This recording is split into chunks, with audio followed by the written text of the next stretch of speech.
Hello everybody from Plant Reviews. Today is the 9th of April and I'm talking now about some of my favorite plants for shade that are the Skimmias, and in particular the species Skimmia japonica or Skimmia japonica. The species is a flowering plant in the family Rutaceae, that is the same family of the citrus fruits. And like citrus fruits, the Skimmia japonica is native to Asia. In particular, this species is native to Japan, China, and the southeast of Asia. The shrub is they are shrubs, yes, and they are evergreen shrubs with wide glossy leaves, as you can see.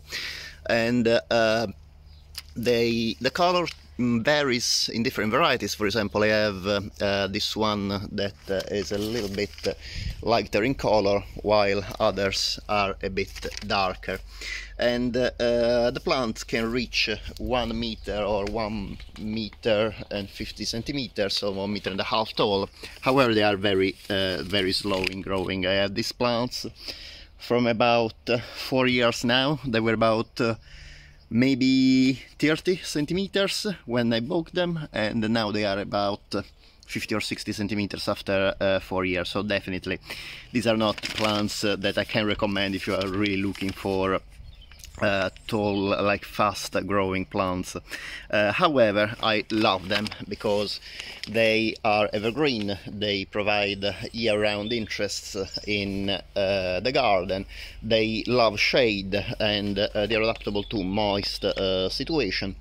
But also, incredibly, they are also quite adaptable to drought once they are established.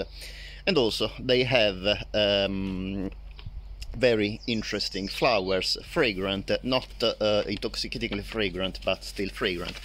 And the female and hermaphrodite varieties of Skimmia japonica, they produce these very nice red fruits that can be used for Christmas decorations. Indeed, my parents, especially my mother, love to raid my plants to do Christmas decorations, and obviously I don't like it very much because I would prefer them on my plants, but obviously this is a personal preference.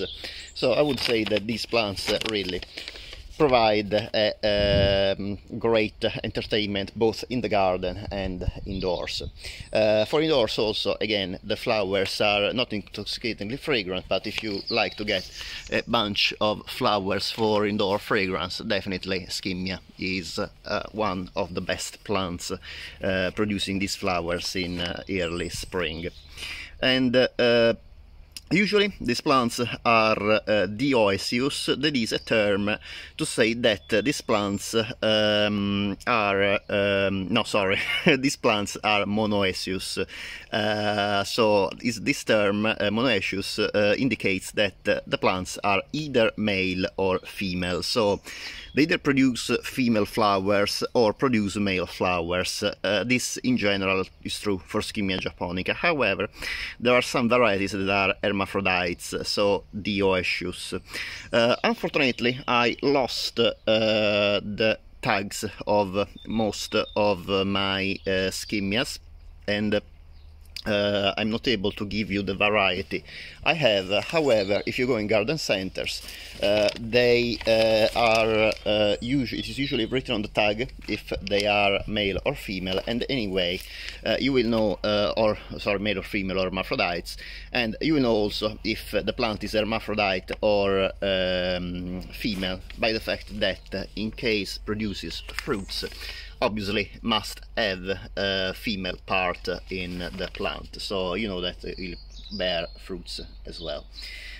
Even if some plants are hermaphrodite, it's still better to get both male and female, or male and hermaphrodite plants, because when cross-pollination, obviously between different flowers, done from flowers of different varieties of different plants, the load of fruit is a lot better than if for example, if hermaphrodite plant is pollinated by the flowers on the same plant. And this is the reason because I have 4 Skimmias I believe I planted them 4 years ago, but I'm sure there's at least 4, maybe 5. So I have one female and one male plant close together, and another male plant here and a female plant here close together. You can actually see that male plants have bigger flower bunches, bigger inflorescences than the female plants. So that's another reason that I would recommend to put Skimmias together, male and female plants or male and hermaphrodite plants, because male provides a better blooming, like a more interesting blooming. However, females provide the red fruits that are so ornamental in the garden, and the red fruits have this color precisely, yeah, keep this color at Christmas, so they are absolutely great for Christmas decorations if you like them, as I mentioned before. The ripening of the fruits in particular happens between late autumn and early winter, and this is the reason because you can use them for a Christmas decoration. The Skimmias bloom between March and April, so between late winter and early spring. These plants are very easy to cultivate. They adapt to a wide range of soils, and they adapt to frost, drought and atmospheric pollution. They are hardy from USDA 6 to 9, so they are hardy throughout the UK as well as most temperate climates and pretty cold climates as well. The Skimmias, as I said, best exposure is shade, ideally light shade or partial shade, but they can also adapt to deep shade. An exposure they really don't like is full sun, because the full sun tends to scorch the leaves of the Skimmias. About the soil, as I said, they are really adaptable. They prefer acidic or neutral soil, but they can really adapt also to alkaline soil. And about the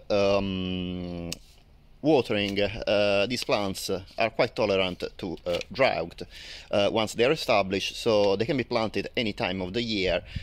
Obviously better not to plant them when the ground is frosted, because it's very difficult to plant them when if there is a frost, and also ideally shouldn't be watered when there is a drought, because the plant is not established yet. So in these cases you will need to ensure watering is done properly until the roots are able to get established in the ground. This is also the reason because it's always better to plant them in shade. In shade, obviously, evaporation is a lot lower than in full sun. About the growth rate, as I said, they grow pretty slowly. They're not really great plants for fences, I believe, but they're absolutely great plants for borders. You can see I have it in my shade border together with other shade loving plants such as pulmonaria, hellebores and sarcococca. I have a few actually plants that usually are better in partial shade or in full sun, like daffodils, and actually I even have hyacinths here that incredibly still bloom after 4 years. However, I had gladioli as well, obviously they didn't like it at all. But again, ideal companions for Skimmias are other shade-loving plants, including another Asian oddball, my Psyllandra tibetica, that I say to plant here in my shade border, as well as cyclamens and corydalis. These are all plants that do well with Skimmias. They all love shade. This area of the border is in shade until about 1 meter tall, because then after 1 meter the sun in summer starts shining even here, so the Skimmias are still in shade. However, I'm able to grow lilies as well, because once lilies get over 1 meter, they are basically sunbathed in sun for most part of the day.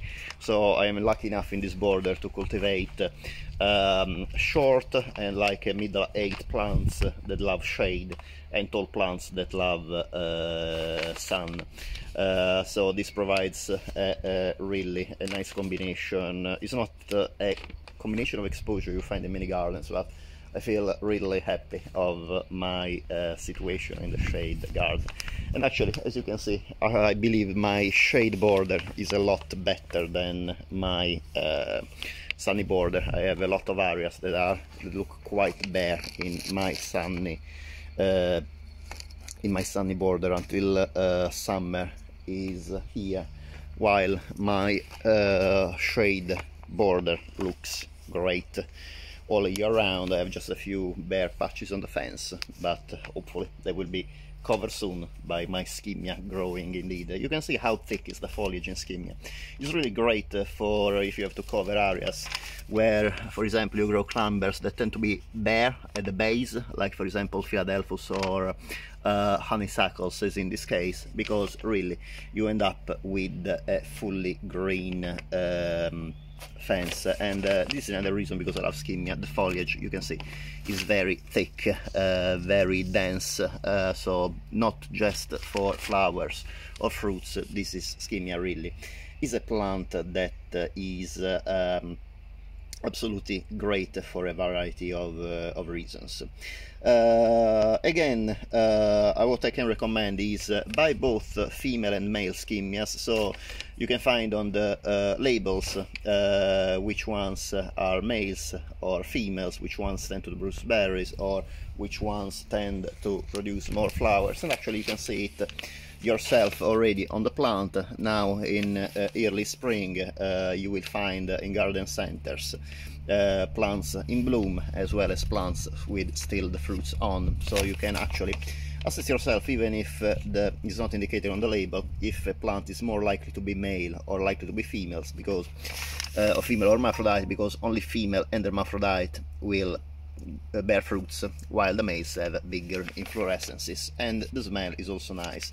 Don't imagine a fragrance that really fills your garden, but definitely if you take a few bunches of these flowers indoors and you have yeah, you smell them every now and then, is absolutely delightful. Very citrus-like, kind of sweet, really pleasant fragrance. So again, this is one of my favorite plants. Very positive review about Skimmia japonica.